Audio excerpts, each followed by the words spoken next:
안녕, 난 수질지킴이야. 여러분은 혹시 수질오염의 주범인 비점오염원에 대해 알고 있니?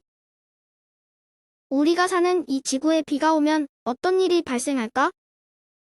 비가 오면 우리도 모르는 새에 다양한 지역에서 발생한 오염물질이 비와 함께 하천으로 흘러가 도시의 도로 위 마모된 타이어 배기가스 분진, 중금속과 오일 등이 비가 오면 가까운 하천으로 흘러가고 특히 산업지역의 경우 사업장 내에 화학물질과 유류 등이 많이 발생하고 있어.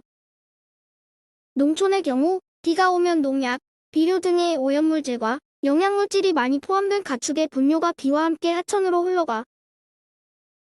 이렇듯 도시, 농지, 산지, 공사장 등의 불특정 장소에서 불특정하게 수질오염 물질을 배출하는 배출원을 비점오염원이라고 해. 비점오염원은 강우와 함께 발생하기 때문에 오염물질의 유출 경로가 명확하지 않아 수집이 어렵고 배출량이 강우량에 의해 좌우되기 때문에 관리가 어렵다는 특징이 있어. 비점오염원으로 인해 발생되는 오염물질의 종류로는 토사, 영양물질, 미생물, 기름과 그리스, 금속, 유기물질, 살충제, 협작물 등이 있어.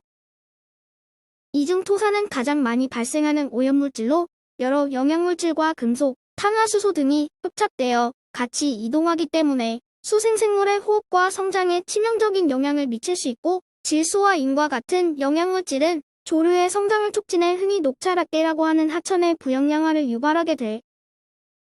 그렇다면 이러한 비점오염은 왜 발생하는 걸까? 가장 큰 원인은 급속한 도시화로 인해 빗물이 스며들지 못하는 아스팔트, 콘크리트가 포장된 불투수면이 증가했기 때문이야. 강우 유출 비점오염 관리 종합대책에 따르면 전국의 불투수면 정률은 1970년 3.0%에서 2017년 7.7%로 2.6배 증가하였고 불투수면적이 가장 넓은 서울은 서울 지역의 절반 이상인 52.84%가 불투수면적인 것으로 나타났어. 정말 심각하지? 이러한 불투수면의 증가는 자연스러운 물순환 체계를 방해해 물순환율이 감소함으로써 홍수와 비점오염 같은 부작용이 발생하게 돼. 특히 비점오염원의 경우 수질오염의 주범이라 할 수 있을 정도 많은 오염물질이 하천으로 유입되는 원인이야. 정부 자료에 따르면 2018년 기준 비점오염원 배출 부하량은 BOD 700톤, TP는 53톤으로 전국 수질오염 물질 배출량의 각 67%, 72%를 차지하고 있어. 또한 비점오염에 의해 하천으로 유출된 중금속과 같은 생체 독성이 있는 오염물질은 물고기의 집단 폐사, 저서생물의 서식지 파괴로 인해 수생태계의 교란 유발시키곤 해.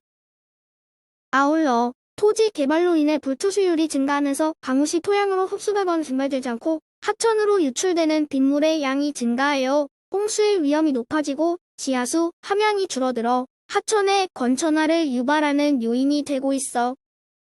그렇다면 이러한 비점오염의 저감 방안으로는 어떤 것이 있을까?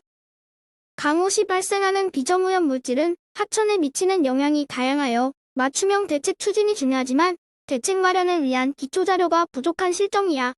하천 내 비점오염 물질의 이동 경로와 이동량에 대한 기초자료 확보와 부하량 해석을 위해 측정망을 설치하여 운영하고 있어. 이러한 측정망은 강우가 발생하면 자동으로 시료를 채취하여 수질 분석과 동시에 모델링을 하여 오염물질의 부하량과 거동을 파악하고 기초자료 구축을 통해 향후 비점오염원 관리 정책의 기반 자료로 활용하고 있어. 두 번째 비점오염 저감 방안은 LID 기술을 적용하는 것이야. LID 기술은 저영향 개발이라고 하는 기술로 주거지, 상업지역, 산업지역 등 개발지역에서 자연 상태의 숨은 특성과 유사하도록 기존 지역의 특성을 최대한 보존하고 이용하고자 하는 개발 방법이야.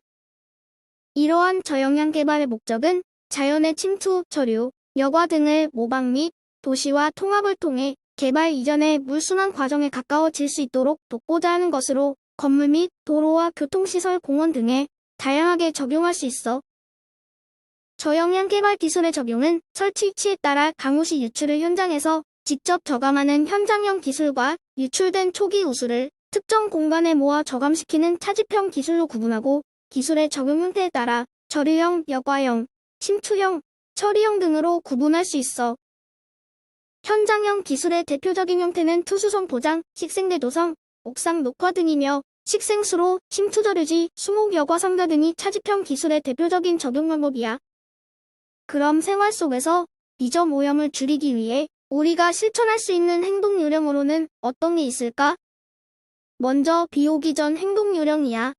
사업장의 경우 오염물질이 비가 내리면서 휩쓸려 가지 않도록 사전에 점검하고 일반 가정에서는 집 앞 가게거리를 청소해야 해. 다음은 생활 속 행동 요령이야.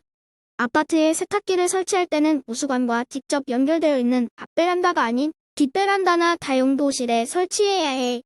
또한 사랑하는 애완동물과 산책 시 꼭 비닐봉투를 준비해 배변을 수거하고 거리변 빗물 바지에 담배꽁초, 휴지 등을 버리지 말아야 해. 마지막으로 야외 행동 요령이야. 휴가철 라면이나 찌개 국물, 음료 등의 음식물은 계곡에 절대 버리면 안 되고 야외에서 쓰레기는 지정된 장소에만 버려야 해. 또한 나만의 텃밭이 있다면 과한 비료 사용은 자제하고 유기농 퇴비를 사용하도록 하자.